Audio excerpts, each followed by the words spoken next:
Welcome to our channel. This month, we honor the lives and legacies of the incredible talents we've lost. Join us as we remember their contributions to entertainment, music, and culture, celebrating the moments that made them unforgettable. Jeannette Charles, an actress who bore an uncanny resemblance to Queen Elizabeth II, had a successful movie career that included memorable moments in films like National Lampoon's European Vacation, The Naked Gun, and Austin Powers' sequel Goldmember. She passed away on June 2nd at a care home in Great Beddoe, Essex, England, at the age of 96. Her daughter, Carol Christophe, announced her death to UK publications The Mirror and The Standard, describing her as a vibrant and influential figure. In an interview with UK radio station LBC, Christophe expressed her mother's deep respect for the Queen and her love for the royal family. Jeannette Charles will be greatly missed. Janis Paige passed away on June 2nd at the age of 101 in Los Angeles. She had an impressive career spanning over 6 decades, with notable credits including The Pajama Game, Silk Stockings, and Santa Barbara. Stuart Lambert, a close friend of Paige, confirmed the news to the Associated Press. Throughout her career, she toured with Bob Hope, danced with Fred Astaire on screen, and originated the role of Babe Williams in The Pajama Game on Broadway in 1954. In the same year, she starred in the CBS sitcom It's Always Jan, which focused on the challenges of single parenthood, where she often showcased her singing talent. The show only lasted 1 season. Doris Biscoe, a trailblazer for African American women in TV journalism, passed away on Friday at the age of 77. WXYZ was the first to report her death, but did not provide details on the cause or location. The station highlighted her as one of the most prominent black broadcast journalists in Detroit and across the nation.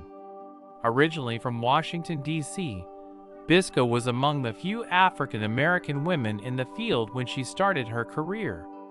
She began as a nightside reporter and eventually worked her way up to anchoring the 6 p.m. news. In 1995, she transitioned to anchoring the morning news. Biscoe was also known for hosting the Learn to Read program, a weekly literacy initiative for children at the station. Additionally, she had a role as a newscaster in the 1987 film The Rosary Murders, alongside Donald Sutherland, which was filmed in Detroit. Bill Anders, one of the Apollo astronauts and the man who took one of the most famous space images ever, has passed away at the age of 90.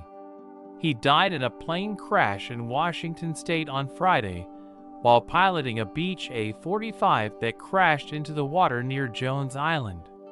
The National Transportation Safety Board is currently investigating the incident. Anders only flew to space once, as part of the crew on the first mission to go beyond low Earth orbit.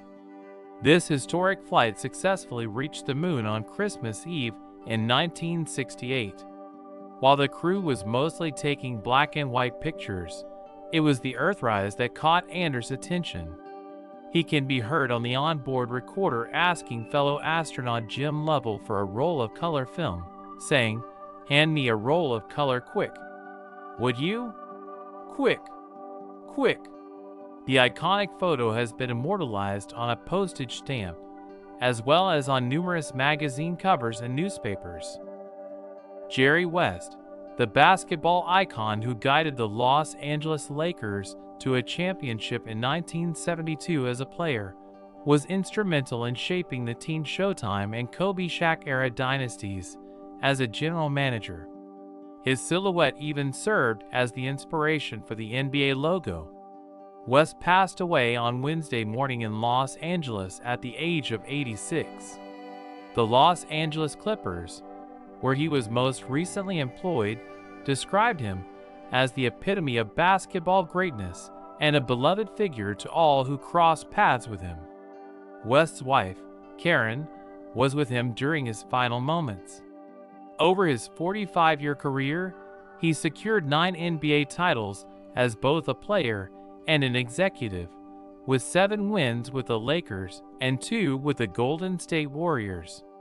Additionally, he was honored as the NBA Executive of the Year in 1995 and 2004. West was recognized as one of the 50 greatest players in NBA history during the league's 50th anniversary season in 1996-97 and was inducted into the Basketball Hall of Fame in 1980. The Lakers retired his number 44 jersey in 1983, and it still hangs in the rafters at Crypto.com Arena in Los Angeles. Howard Fineman, the well-known journalist, columnist, and TV commentator celebrated for his sharp analysis of all things political, has passed away at the age of 75. He lost his battle with pancreatic cancer on Tuesday night, as announced by his wife, Amy Nathan, on his Twitter account.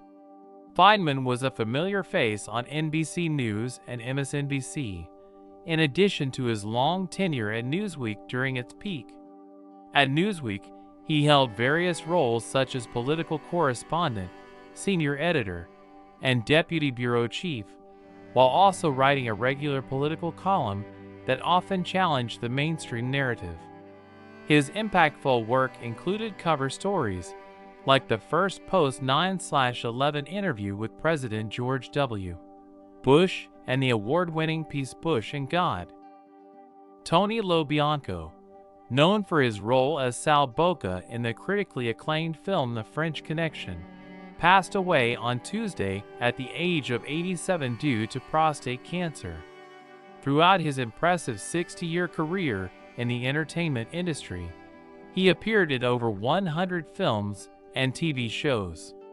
Lo Bianco began his journey by making guest appearances on popular TV series in the 1960s, including The Doctors, Get Smart, and NYPD.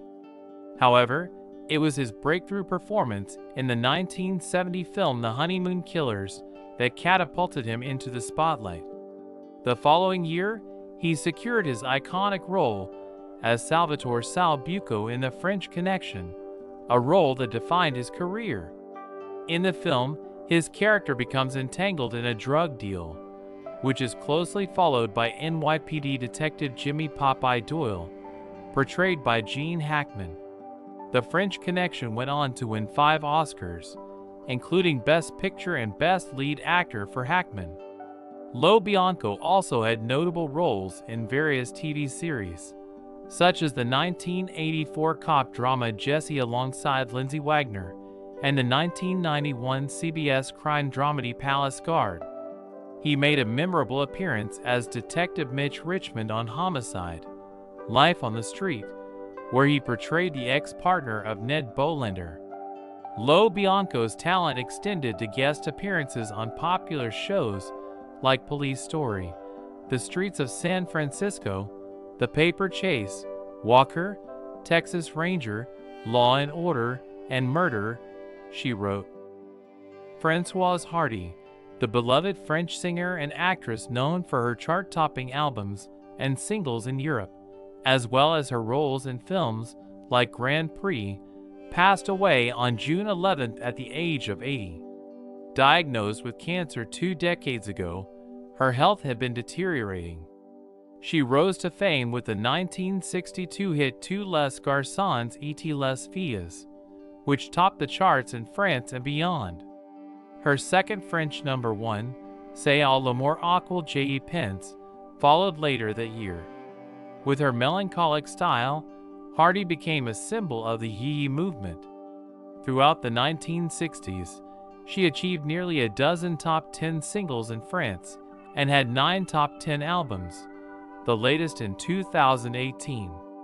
She is still one of the best-selling French artists. While she found success in Belgium, Germany, and French-speaking Canada, as well as 3 top 30 singles in the UK in the mid-60s, she never made it onto the US charts. Nevertheless, Rolling Stone ranked her at number 162 on their 2023 list of the 200 greatest singers of all time, praising her for embodying both French cool and passion. William Russell, who was one of the earliest companions in the BBC sci-fi series Doctor Who, has passed away at the age of 99 on June 3rd.